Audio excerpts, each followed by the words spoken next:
Braulio Moro. Bienvenidos a Escala en París, un programa de Radio Francia Internacional y France 24 en español.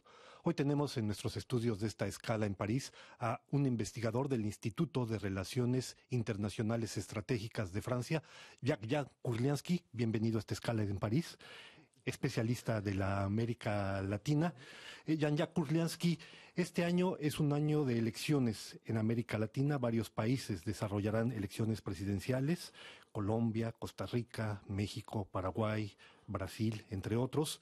Y, sobre todo, esto se va a dar en un contexto donde, sin duda alguna, cualquiera que sean los resultados, al final de este año 2018, la situación, el panorama político y social del continente, del subcontinente, habrá cambiado radicalmente. Como todo proceso electoral, estas elecciones contarán con la presencia de un actor político muy importante, que es la Iglesia, pero no cualquier tipo de iglesia, sino en este caso vamos a referirnos a la Iglesia de los evangélicos. Aunque la Iglesia Católica, sin duda alguna, sigue muy presente en el subcontinente latinoamericano, es evidente que esta corriente, la corriente de los evangélicos, ha venido ganando bastante peso en los últimos años. ¿Qué representa esta corriente de los evangélicos, Jean-Jacques Kurlianski? Bueno, primero hay que felicitarse que haya elecciones en América Latina. En otros tiempos había pocas elecciones. Ahora parece que el calendario se está respetando. El problema es de saber definir si los electores van a tener que escoger realmente entre opciones claramente definidas y distintas. El peso de las iglesias fue siempre muy importante. Cambió durante la Guerra Fría. La Guerra Fría fue un elemento, porque en América Latina efectivamente hasta los años 60-70 la Iglesia Católica era mayoritaria y había iglesias protestantes, como podríamos llamarlas, históricas, calvinista, luterano, metodista. Bueno, a partir de los años 60-70 hubo dentro de la Iglesia Católica un sector progresista que creó lo que se llamó después de un encuentro de los obispos católicos en Colombia, en Medellín, la teología de la liberación. Que apostaba para crear un frente común, compartido, siquiera fuese marxista, lo que creó un cierto malestar dentro de la Iglesia y sobre todo de parte de los Estados Unidos, que consideraron que la Iglesia Católica estaba pasando del lado de la Unión Soviética y apostaron para ayudar la penetración de iglesias evangélicas de nuevo tipo que tiene una ideología, un corpus que muy articulado con la economía de mercado, lo que se llama la teología de la prosperidad, basado en el esfuerzo de cada uno para ganar más dinero, y si no consigue ganar dinero se considera que es por falta de esfuerzo personal. Entonces, una religión más compatible con el sistema de economía de mercado. Entonces, se aprovechó, por ejemplo, el terremoto en Guatemala para apoyar el apoyo humanitario de estas iglesias, que ahora representan el 30% de los creyentes en este pequeño país de América Central, Guatemala, y la Iglesia Católica, con la elección del Papa polaco, Juan Pablo II, entendió esta amenaza y cortó muy rápidamente Juan Pablo II las alas del sector de la teología de la liberación, suspendiendo, por ejemplo, un gran teólogo brasileño de la teología de la liberación, Leonardo Boff. Entonces ahora estamos en esta dinámica con una competencia cada vez más fuerte entre la Iglesia Católica y que la Iglesia histórica y estas iglesias evangélicas que van progresando cada año más en todos los países de América Latina. A este propósito, precisamente, usted lo señala, en los años 60 y 70 sobre todo, sí, empieza a desarrollarse de manera muy acelerada. Sí, fue el momento clave. Exactamente, y hoy tienen, como mencionaba usted, gran peso, por ejemplo, en Colombia, no solo, perdón, en Guatemala, pero no solo, en otros países de América Central, gran peso en Brasil, en Colombia, se empiezan a desarrollar en México. ¿Qué explica este crecimiento tan acelerado, si se puede decir? Estas iglesias apostaron por la penetración en los barrios periféricos, los barrios nuevos. La Iglesia Católica, por supuesto, como era más antigua, estaba presente en las partes más ordenadas, más históricas de las ciudades y dejaron vacío de su presencia los barrios periféricos, los ranchos, las favelas, zonas desfavorecidas. Todos estos barrios que tienen nombres distintos de un país a otro, pero que no tienen presencia del Estado, que no tienen ninguna actividad social, ni cine, ni sala de espectáculo de deporte, y implantaron pequeñas iglesias, y estas pequeñas iglesias poco a poco ganaron un espacio, no solo por su ideología, por muy activa, muy participativa, porque la gente puede desahogarse saltando, gritando, cantando, que la parte importante de lo que están haciendo, más que leer y entender texto. Y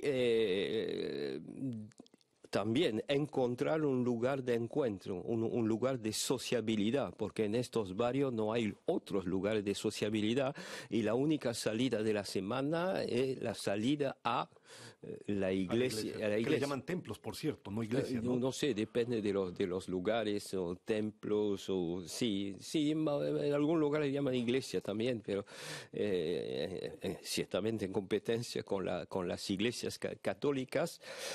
Y eso ahora aparece también para alguna gente que vive en este barrio como una manera de ganar dinero. Pues el pastor de estas iglesias es una persona como la teología de la prosperidad que puede de una manera más abierta, más directa, a diferencia de los pastores de las iglesias protestantes históricas o de los curas católicos, puede pedir dinero a los fieles porque la prueba que está gustando a Dios. Entonces, dar dinero es una prueba de un amor a Dios. Entonces, muchos pastores ganan mucho dinero y se buscan una salida personal, una salida para encontrar trabajo y dinero creando una iglesia. De esta manera, efectivamente, en Brasil, en algunas periferias hay 1, 2 o 3 iglesias en cada calle. Sobre eso volveremos posteriormente, precisamente sobre esta especie de iglesia-negocio. Pero lo que me interesa, volver un poco a lo que usted señalaba, efectivamente, según un estudio, primero que nada, destaquemos que se estima que hay aproximadamente hoy en América Latina unos 125 millones de personas que profesan esta religión de los evangélicos en sus distintas ramas, variantes o subramas, sobre una población de 625 millones. Es decir, estamos hablando más o menos del 20% de la población. Usted lo decía, se desarrollan sobre todo en sectores de escasos recursos, donde el Estado no llega. Políticamente, ¿qué efectos tiene esto? Bueno, políticamente estas iglesias tienen un corazón de valores muy conservadoras que le acercan, curiosamente, con algunos sectores del Islam fundamentalista en contra de la boda de personas, del casamiento de personas del mismo sexo, bueno, una moralidad sexual estricta, en contra del aborto. Entonces, el núcleo, yo diría, societal. Y en materia de política global, defiende la economía de mercado, el libre comercio, la competencia. Entonces, estas iglesias entraron en política para defender estos valores. Por ejemplo, curiosamente en Colombia, en el referéndum de 2016 sobre los acuerdos de paz, las iglesias evangélicas se movilizaron en contra porque identificaron un aspecto del acuerdo en donde implícitamente para ellos había un reconocimiento de la transexualidad, de la igualdad de género que no le gustó. Y se movilizaron y dicen ellos que esta movilización fue decisiva para que el voto sea negativo. También fueron muy importantes en el voto que tuvo lugar en el 2016 para destituir a la presidenta Dilma Rousseff de Brasil.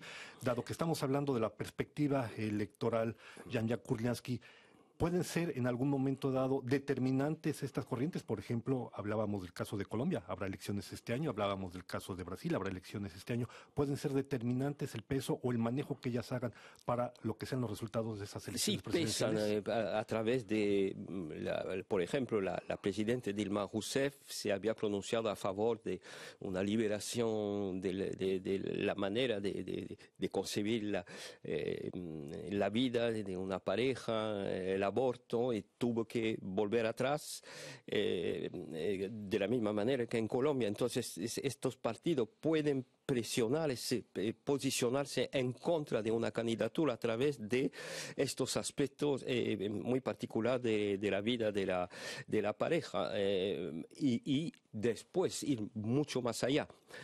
Lo que le permitió, por ejemplo, en las municipales del año pasado en Brasil, ganar una ciudad muy importante.